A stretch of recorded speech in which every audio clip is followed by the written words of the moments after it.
नमस्कार दोस्तों, स्वागत है आपका आपके अपने YouTube चैनल जीएस जीनियस में। जैसा कि आप स्क्रीन पे देख रहे हैं, Russia says Zelensky wants to continue war. रूस का ये कहना है कि जेलेंस्की अभी युद्ध जारी रखना चाहते हैं। क्यों रूस ने ऐसा कहा? क्या बात हो गई? युद्ध तो जैसा कि न्यूज में आ रहा है कि शांति वार्ता शुरू हो गई है, तो क्यों रूस ने ये सब कहा है, इसको हम अपने वीडियो में समझने का प्रयास करेंगे। लेकिन इससे पहले कि हम अपना वीडियो शुरू करें, आपसे हमारी रिक्वेस्ट है कि हमारे चैनल को सब्सक्राइब कर लीजिए। हमारे चैनल पर इसी प्रकार की जो आपके आसपास की, आपके इंटरेस्ट की खबरों को छोटे छोटे वीडियो के माध्यम से दिखाया जाता है। तो चलिए मित्रों, देखते हैं। ये जिस शख्स की आप ये फोटो देख रहे हैं, ये है व्लादिमीर पुतिन, रूस के राष्ट्रपति। पूरी दुनिया इनके खिलाफ हो गई, दो चार देशों को छोड़ के। उसके बाद भी ये व्यक्ति टस से मस नहीं हुआ। 3 साल से लगातार युद्ध में उलझा हुआ है। हथियार खत्म हो गए, लोगों की कमी हो गई, पूरी दुनिया ने आर्थिक प्रतिबंध लगा दिए। सब कुछ होने के बाद भी ये आदमी अपने कदम पीछे हटाने को तैयार नहीं है और बिल्कुल अडिग है कि रूस को ये वही पुराना गौरवशाली स्थान दिलाकर रहेगा।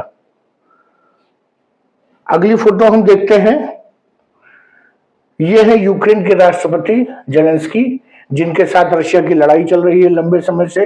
रूस का पड़ोसी देश है और जैसा कि पड़ोसियों में कभी नहीं बनती, यहां भी ऐसा ही है। ये ट्रंप है, अमेरिका के राष्ट्रपति, जो कि जब से उन्होंने 20 जनवरी से शपथ ली है, उनका जो सबसे पहला प्रयास और सबसे बड़ा प्रयास है वो ये है कि किसी प्रकार ये युद्ध रुक जाए और वो जो है अपने व्यापार में आगे बढ़े। और ये जो शख्स को आप देख रहे हैं, ये है जेडी वेंस। ये है अमेरिका के उपराष्ट्रपति। ट्रंप साहब के बाद इन्हीं का नंबर है, शायद यही अगले राष्ट्रपति बन जाएं। तो ये आए थे ट्रंप साहब की मदद करने और जेलेंस्की को समझाने। लेकिन इन दोनों पार्टी में इतनी गर्मा गर्मी हो गई, आपस में इतना ज्यादा हॉट टॉक हो गया कि जो एक ज्वाइंट प्रेस कॉन्फ्रेंस होने वाली थी वो कैंसिल हो गई और जेलेंस्की तुरंत अपने देश वापस लौट गए यूक्रेन। वो आए थे अमेरिका बातचीत करने के लिए कि रूस के साथ किन शर्तों पर आगे बढ़ना है। इसके अलावा अमेरिका चाहता था कि जेलेंस्की उनको जो है मिनरल राइट्स दे दें, अपने देश में जो जितने भी जो आवश्यक खनिज पदार्थ वहां मिलते हैं वो उनको खनन तक जो है उनको अधिकार मिल जाए। लेकिन बात इतनी ज्यादा आपस में चिल्लम चिल्ला होने लगा कि बात को बीच में रोकना पड़ा और अंततः जेलेंस्की वापस लौट गए। जब इन सब घटनाक्रम को रूस को मालूम चला कि ये सब घटनाक्रम हुए हैं, तो रूस का ये बयान आया। फ्राइडे वाले दिन अर्थात शुक्र वाले दिन जेलेंस्की और ट्रंप की मुलाकात हुई और अगले दिन सैटरडे को 1 मार्च को जो यूक्रेन के रूस का ये बयान आया कि यूक्रेन के जो राष्ट्रपति व्लादिमीर जेलेंस्की हैं, वो उनकी जो वॉशिंगटन की यात्रा है वो पूरी तरह से असफल रही। और असफल इसलिए रही क्योंकि शायद वो अभी जो है युद्ध को और लंबा खींचना चाहते हैं। ये रूस ने बयान दिया। क्यों असफल रही? क्योंकि जो शर्तें पुतिन और ट्रंप मिल करके जेलेंस्की पे थोपना चाहते हैं, जेलेंस्की उन शर्तों के लिए तैयार नहीं है। अगर वही सब शर्तें माननी थी तो युद्ध क्यों लड़ना? तब तो वो पहले ही रशिया को सरेंडर कर देता, रशिया जितना चाहता उतना क्षेत्र ले लेता, फिर उसके लिए 3 साल तक युद्ध क्यों लड़ना? तो जेलेंस्की उन सभी शर्तों पर शामिल नहीं हुए, सहमत नहीं हुए, जिसके कारण जो वार्ता थी वो पूरी तरह से विफल हो गई।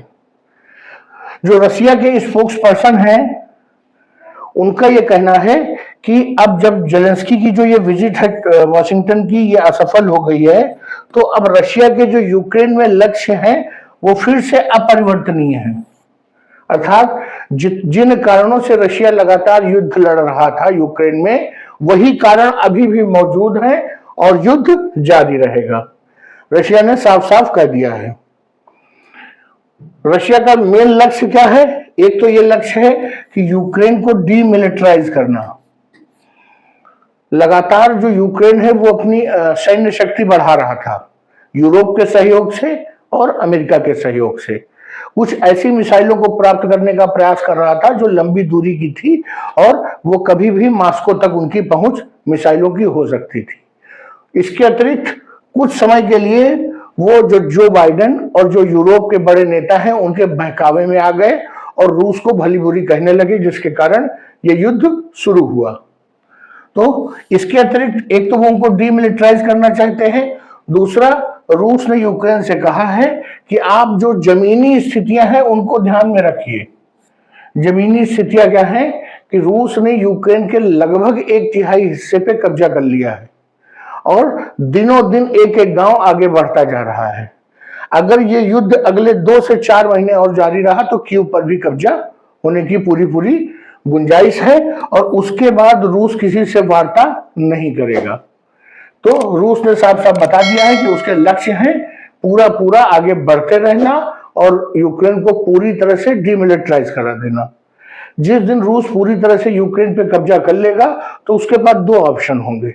एक ऑप्शन कि ये अपनी वहां पर सरकार स्थापित करा दे और यूक्रेन का एनेक्स ना करें। दूसरा ये भी कर सकते हैं कि यूक्रेन की टेरिटरी को अपनी टेरिटरी में शामिल करके यूक्रेन को एक जो है राज्य का दर्जा दे दें। जो रशिया का ये रिमार्क है, जो रशिया का ये बयान है, ये तब आया है जब जेलेंस्की का जो है वाशिंगटन से वापसी हो गई है। और वापसी क्यों हुई है? क्योंकि जो डोनाल्ड ट्रंप और जो वहां के वाइस प्रेसिडेंट हैं जेडी वेंस, उनके साथ उनकी जो गर्मा गर्म बातचीत हुई है, जो आपस में बहस हुई है, आपस में एक दूसरे पर चिल्लाए हैं, उसको लेकर के जब वो वापस आ गए हैं उसके बाद रशिया ने ये कहा है, due to hot talks between Trump and Zelensky, meeting and programs such as joint press conference with President Donald Trump at White House was also cancelled। हुआ ये कि जब वहां पे वार्ता जैसी अपेक्षा की जा रही थी वैसे नहीं हो पाई और जेलेंस्की उठ के चल दिए वहां से। उसके बाद एक ज्वाइंट प्रेस कॉन्फ्रेंस होनी थी। ट्रंप साहब उम्मीद कर रहे थे कि जेलेंस्की को वो फिट कर लेंगे, अपनी बातों में उलझा के उनसे सहमति ले लेंगे, तो उस ज्वाइंट प्रेस कॉन्फ्रेंस को दोनों लोग संबोधित करेंगे और उसकी पूरी योजना बन चुकी थी। लेकिन चूंकि जैसा सोचा गया था वैसा नहीं हुआ, इसलिए जो अन्य मीटिंग्स थी इनकी जेलेंस्की की व्यापार को लेकर के या ये ज्वाइंट प्रेस कॉन्फ्रेंस, जो कार्यक्रम था सब कैंसिल हो गया और वो लौट गए। अब जब ये हीटेड डिबेट हो गया है दोनों लोगों के बीच में, तो अब ये समझ में नहीं आ रहा है कि जो यूक्रेन का भविष्य है वो फिर से अंधकारमय हो गया है। क्योंकि यूक्रेन जो युद्ध लड़ रहा था वो तो केवल यूरोप और अमेरिका के दम पे लड़ रहा था। तो अब यूरोप जो यूक्रेन का भविष्य है, रूस के साथ जो युद्ध है, अब उसका भविष्य अंधकारमय है। वो खुद नहीं जानता कि वो कितने दिन अकेले जो है रूस से लड़ पाएगा। ट्रंप ने जेलेंस्की से साफ साफ कह दिया कि either you make a deal और वी आर आउट। ट्रंप ने कहा कि या तो आप समझौता करिए और नहीं तो हम बाहर हैं। हम बाहर हैं मतलब अब हम आपको कोई सहायता नहीं देंगे, ना आर्थिक ना सैन्य। तो और यहां पर डील का मतलब क्या है? यहां पर 2 डील हैं। एक तो डील है रशिया के साथ कि रशिया को जीते हुए हिस्से सौंप दीजिए, अपनी सेना को कम करिए, बड़ी मिसाइलें मत टेस्ट करिए, ये सब रशिया के साथ डील है। नाटो में मत शामिल होइए। और दूसरी डील आपको यूएस के साथ करनी पड़ेगी कि जो भी वहां पर रेयर अर्थ मेटल्स हैं, जो भी कीमती मेटल्स वहां पर हैं, उन सब के माइनिंग के राइट्स आपको यूएस कंपनीज को देने पड़ेंगे।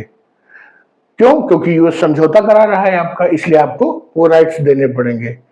ट्रंप ने आज ये भी कहा, और ट्रंप ने क्या, सीधे सीधे जेडी वेंस ने कहा था कि अगर आप जो ट्रंप के बताए हुए समझौते या शर्तों को रिफ्यूज करते हैं तो फिर आप यूनाइटेड स्टेट्स की डिसरिस्पेक्ट कर रहे हैं।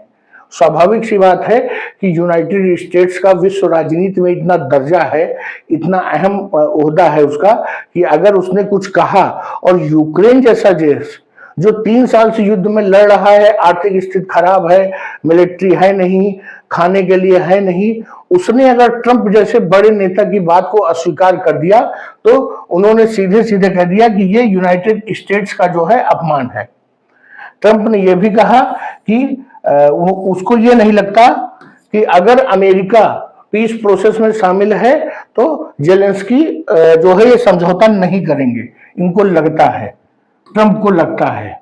लेकिन उन्होंने जाते जाते जेलेंस्की को ऑफर दे दिया कि अगर कभी भी आपको लगे कि यूएस के शामिल होने से शांति स्थापित हो सकती है तो यू आर वेलकम, आप वापस कभी भी आ सकते हैं।